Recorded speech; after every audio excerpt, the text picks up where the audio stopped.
Hi guys, it's Mark Zickery, Mr. Sci-Fi, also known as Mark Zickery of Space Command.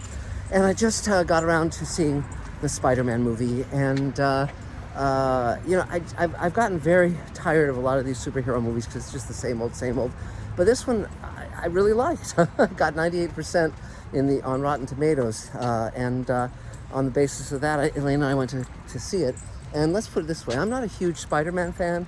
But this was, I would say, the ultimate Spider-Man movie in terms of everything. It's very difficult when they, when they have a lot of characters and a lot happening. It's very easy for it to be a kitchen sink movie where you just kind of, everything's thrown in and it's just a chaos or a clutter. That wasn't the feeling here. The feeling here was that it was really well delineated. It knew what it was about, and it was touching.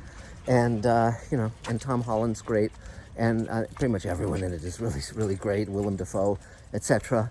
And and the visual effects. But again, the emotional line is what carries it. That's because it does have a heart, and it's not just the same story, because it actually examines the notion of, should we kill our enemies, or should we try to rehabilitate our enemies? Should we try and cure them? Does kindness work? Interesting questions. And it's a good film. It's worth seeing. I'm interested in seeing where Marvel goes from here. It's nice that they've kind of managed to keep so many balls in the air over such a long time. And that's, again, because they're going back to the source material. They're going back to the original comics.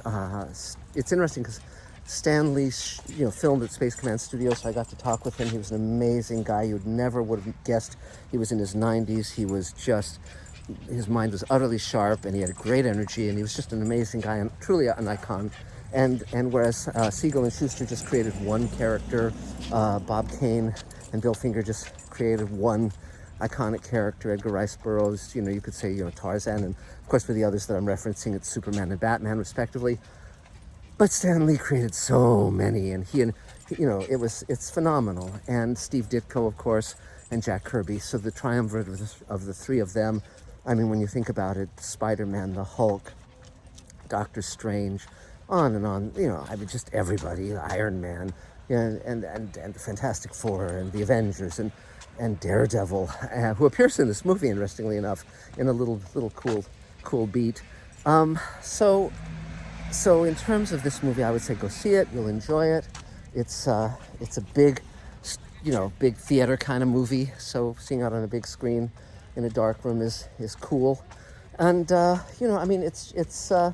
it's fascinating what movies have become. That they are product, but every now and then the artistry of the people making them, shines through.